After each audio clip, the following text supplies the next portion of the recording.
Oof. I'm gonna do this again. Last time. Okay. Hello, mis amores. Buenos dias. My name is Valeria Cuervo. This is Traveling Cuervo, and today's video is going to be a little bit different because I'm excited to tell you what I'm going to be doing for the next couple months.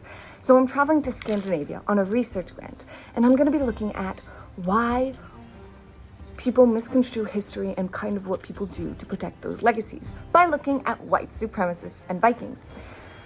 So, a lot of people don't know this, which is kind of interesting because most academics and most people who are interested in Viking history, Viking culture, Viking anything, they realize that there's a direct link between white supremacists and Vikings. But most of the people I talk to on the everyday, my parents, my friends, your average day Joe has no idea that there is a link between white supremacists and Vikings. They don't realize that the image that we see of the Viking on TV shows that we just kind of have in the back of our heads is very imbued with a sort of toxic masculinity that comes from white supremacists. And so the reason why I think this project is so important is because the current notion of the Viking, it is definitely imbued with a little bit of white supremacist ideology. Some people differ on how much it actually has been imbued, but the point is, it definitely is. So there's a lot of hate groups, for example, like the Sons of Vinland, who use Viking symbols and Viking past, and they're like, this is how the Vikings were. We are the Vikings today. Like, yes, this is our history, this is our past. And they have this notion that the Vikings were all white men, and they were here to destroy and conquer and very toxic masculinity, and they were all heterosexual. Like this very we all have this image of the Vikings. And so they tend to act out violently because of that image. Because they think that is their legacy and that's what they're meant to be doing. There's a lot of good people that are doing a lot of work to try to destroy that current day myth that exists about the Vikings, or in the very least, just trying to disassociate from the white supremacists. And so the more I've researched, the more I've learned that it's kind of like a scale. It is a spectrum between people who are just completely trying to destroy the image of the Viking, the current one that is imbued with white supremacism, that's toxic and it's masculine and whatever.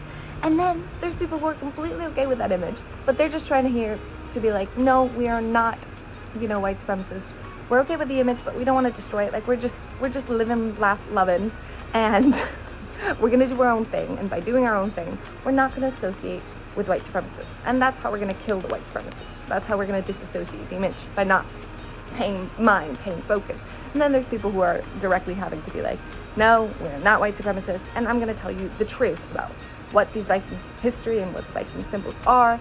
And yes, there's a lot of different people doing a lot of different things with the image of the Viking in efforts to try to protect their own legacies and disassociate from white supremacists, which is absolutely fascinating. You've got everything under the sun, everything from musicians, everything from jewelry makers, everything from video game people, everything to movies and TV shows.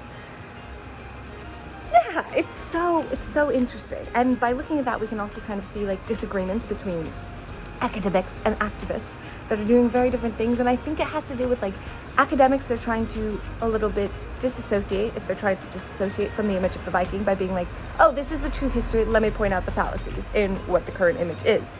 And then there's activists that I feel like have a little bit more stake in the game, because activists tend to be people who either culturally identify with Viking history, Viking ideology. They kind of see it as their heritage, so they're trying to a lot more, because it's not just something that they're learning about, it's something that is part of them, to destroy the image that currently has with white supremacists. They're doing a lot of different things. So that is fascinating, and that's what I want to be looking at in this research project. And I hope you guys enjoy the mini documentary series that will be coming from it, that I will be posting here. And if you want to see my already existing videos talking about white supremacists and Vikings, why white supremacists are obsessed with Vikings, well, check the link in the description below. I also have a podcast if you want to. Okay, bye.